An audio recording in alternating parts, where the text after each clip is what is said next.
Today we're doing something a little different. Our mission is to cut through all the noise and give you a really comprehensive look at anti-Parkinson disease, or PD. Right. Because for so many people, you hear PD and you just think of a tremor. But the sources we've gone through, they paint a picture of something. I mean, it's far more complex, much more insidious. And it's driven on a deep molecular level. We really need to move beyond just those visible motor symptoms. Exactly. We're going to get into the origins of the disease, the massive hidden burdens that patients face every day, and some of the really cutting-edge therapies that are aimed not just at managing symptoms, but maybe at actually stopping the progression. And I think the clinical narrative, it really grounds us in reality here. You have to think about the person who starts noticing these strange, subtle changes, maybe years before they ever see even a flicker of a hand tremor. Things like, severe persistent constipation or not being able to smell their morning coffee. That's called hyposmia. And these are not minor things. They are very real, very early warnings. And that latency, that delay, that's the central challenge we're up against. It's the second most common neurodegenerative disorder. Right? It is. And here's a really shocking fact.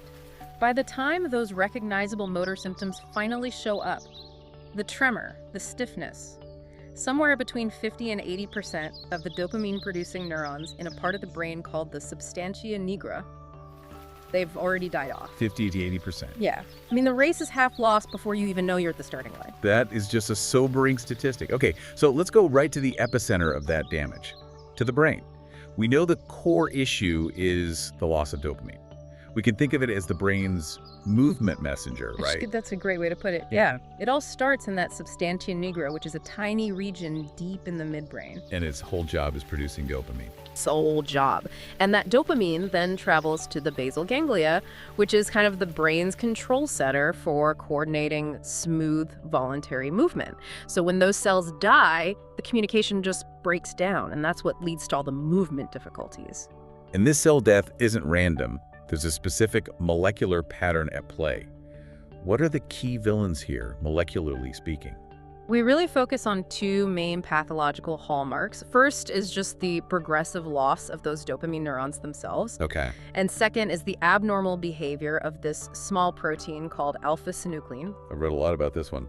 Right. So this protein, it's supposed to be there, but it starts to misfold. It aggregates into these toxic forms, these oligomers, and then eventually clumps together into what we call Lewy bodies and Lewy neurites. Those are the smoking gun. They are the unmistakable microscopic signature of PD and other related diseases we call synucleinopathies. So once those toxic protein clumps start to form, the cell basically enters a state of chaos. What's actually going wrong inside that's pushing it towards death? It's a complete systemic failure, and it's mostly centered on energy. Mitochondrial dysfunction is a huge culprit. The cell's powerhouses. Exactly, the powerhouses. When they fail, they start churning out this massive amount of oxidative stress, which directly contributes to cell death. And what's fascinating here is the history. We learned this connection partly through a street drug contaminant from years ago called MPTP. Oh, right. It's a complex I inhibitor, so it basically just poisons the mitochondria, and it caused acute, severe Parkinsonism in users. So that's a direct, real-world demonstration of mitochondrial failure causing PD symptoms. It is, and we even see it in the inherited forms of the disease. There are genes like PNK1 and Parkin that are critical for a process called mitophagy. Okay, wait, what is mitophagy? It's basically the cell's quality control. It's the process of identifying and clearing out dysfunctional, broken mitochondria. So if you can't clean house, the garbage builds up and the cell just dies. So the cell is starving for energy, it's full of these toxic proteins, but it sounds like the brain's own defense system might be making it all worse. You're absolutely right. Neuroinflammation is a massive driver of this cycle. The brain's immune cells, they're called microglia, they get hyperactivated. And they're trying to help, presumably. They're trying, but they end up releasing this barrage of inflammatory cytokines, things like IL-1 and TNF-BAC. And instead of clearing the disease, they just make the neurodegeneration worse and end up killing more healthy neurons. It sounds like a biological perfect storm. So that brings us to the genetic component. If I'm looking at this complex picture, I have to ask, is this something that runs in my family? For most people, no. PD is sporadic, which means there isn't a clear inherited pattern. But genetics definitely play a role in your risk. We see these statistical links to variants near the SNCA gene, which is, importantly, the gene that actually codes for alpha-synuclein. And the sources we looked at highlight one specific genetic mutation that really stands out because of its focused prevalence. That would be the LRRK2 gene, specifically the G2019S mutation. While it's important globally, its prevalence is it's geographically specific. It accounts for up to 36% of PD cases in North African Arab populations. 36%. And about 30% in Ashkenazi Jewish populations. This specificity, it strongly suggests founder effects or some kind of genetic isolation over time. And what's crucial for anyone in those populations is the age dependency, right? Correct. The probability you'll actually get the disease if you have the mutation is highly age dependent. It can be as low as 28% at age 59, but it goes all the way up to 75% by the time we're 80. Which just underscores why early identification and screening are so vital in those groups. Exactly. So let's turn to the clinical side. When a diagnosis finally happens, it's based on 4 cardinal motor symptoms. You have to have bradykinesia, that's the slowness of movement, plus one other feature.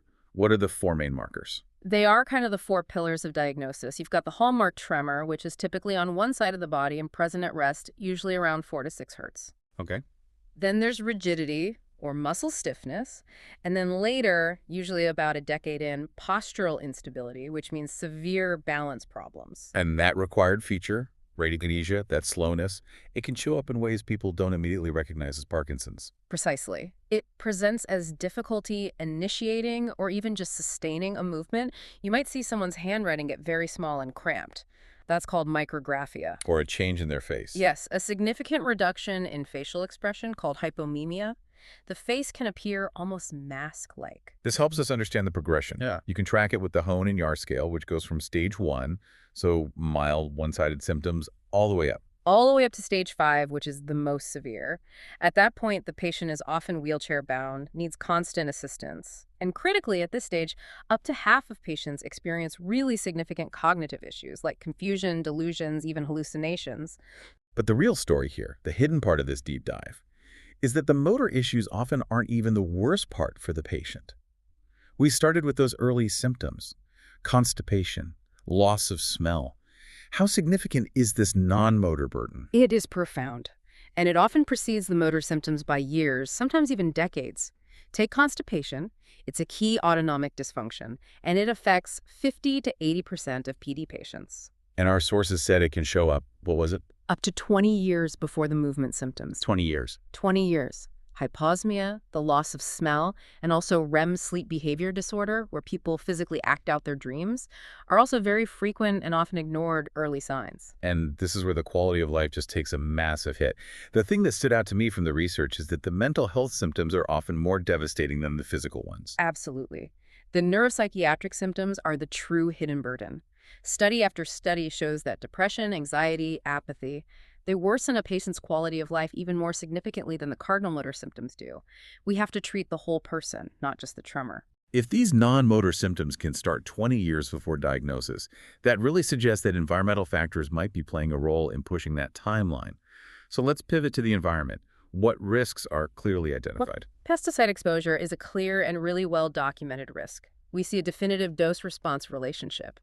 Heavy occupational exposure increases risk by 17% in males and 23% in females. So just eliminating excessive pesticide exposure could prevent a huge number of cases. Potentially 10 to 20% of new PD cases globally, yes. And there's one specific compound that just keeps showing up. That would be paraquat. It's a herbicide that our sources highlight for increasing PD risk by a staggering 150%. 150%. Yeah, and this mirrors what we talked about earlier with MPTP. It just reinforces this idea that environmental toxins that mess with mitochondrial function can induce Parkinsonism. Things like rural living and well water use are often just geographical surrogates for high pesticide exposure. So we know the damage is done early. It's linked to environment and genetics. How is a diagnosis actually confirmed now?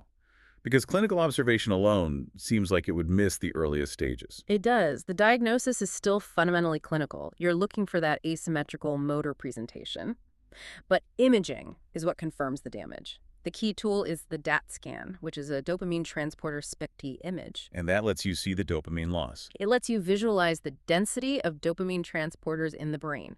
A reduced uptake confirms that loss of dopamine terminals. But if the real goal is to intervene before symptoms even start, we need something simpler, like a blood test or a CSF test.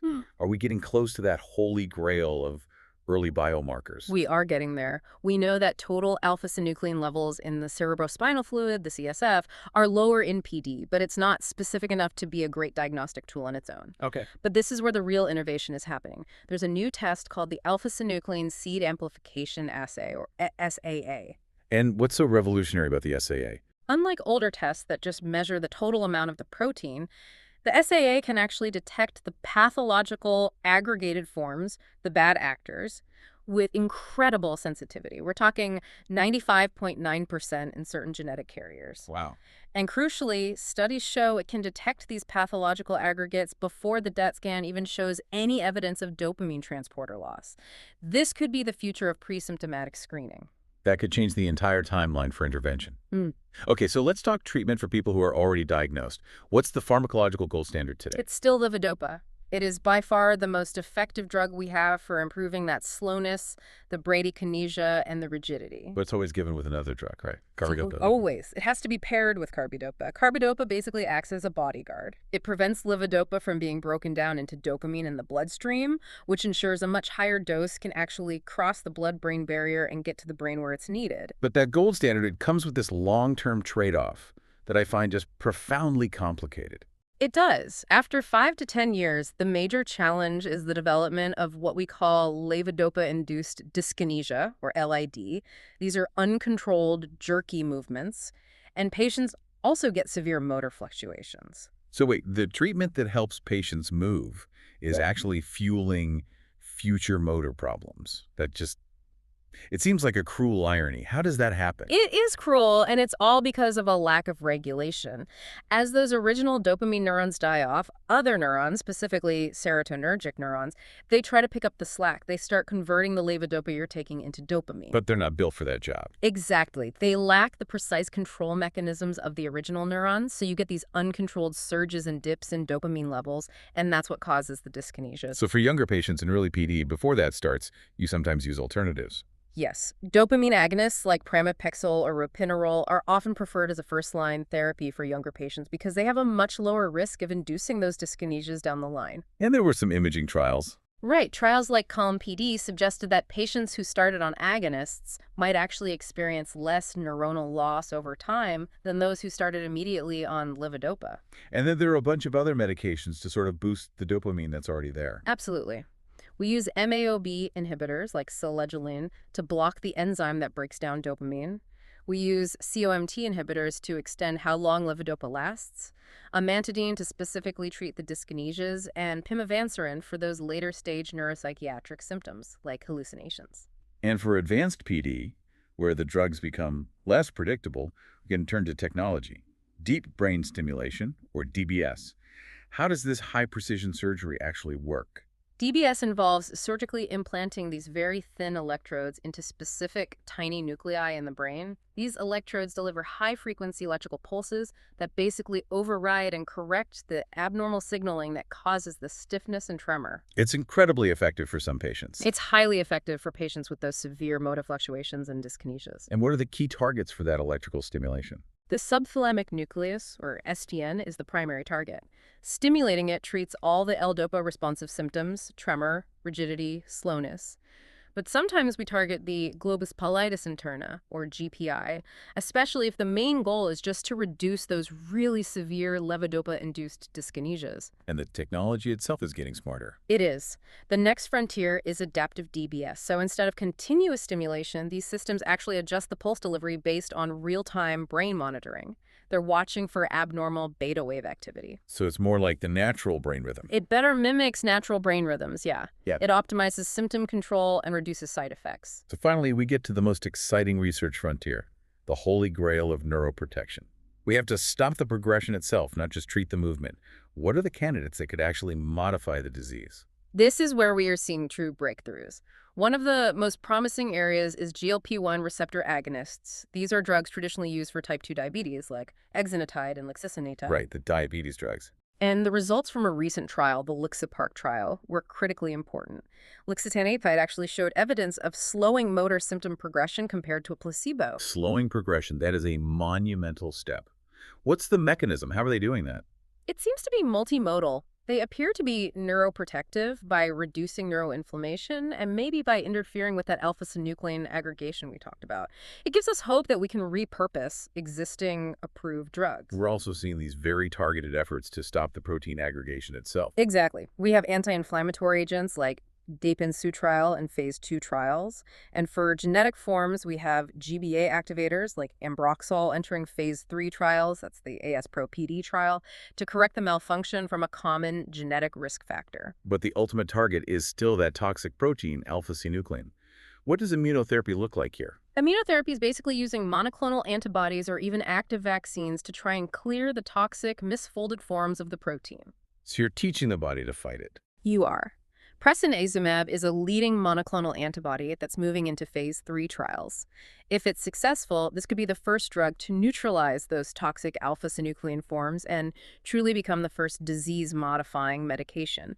We also have vaccine approaches like UB312, which are advancing as well. And then looking way down the road toward a true cure, there are efforts to physically rebuild the lost brain circuits. Cell replacement therapy is moving forward. The Expedite trial, for instance, is focused on transplanting new dopamine-producing neurons derived from stem cells, essentially trying to rebuild the critical network that was destroyed. So what does this entire deep dive mean for you? We've seen Parkinson's disease evolve from what we thought was a simple movement disorder to this complex, multi-system disease driven by protein aggregation, mitochondrial breakdown, and chronic inflammation. I think the major takeaway is that you have to recognize the hidden burden. The depression, the sleep issues, the gut problems. Those often define the patient's day-to-day life more than the tremor ever will. And if we connect all these sources, it forces us to confront a really critical question. Given that 50 to 80% of those crucial dopamine cells are already gone by the time motor symptoms appear, does the long-term future of treatment lie less in just replacing dopamine with drugs like levodopa and more in blocking the molecular progression before symptoms even start? Using something like that SAA assay you mentioned. Exactly. Using a highly sensitive marker like the SAA to detect that early pathology and then intervening with neuroprotective agents like the GLP-1 agonists or the immunotherapies now in phase 3 trials, that might be the only way to truly halt the disease. The next decade of research is going to tell us if that shift in focus actually works.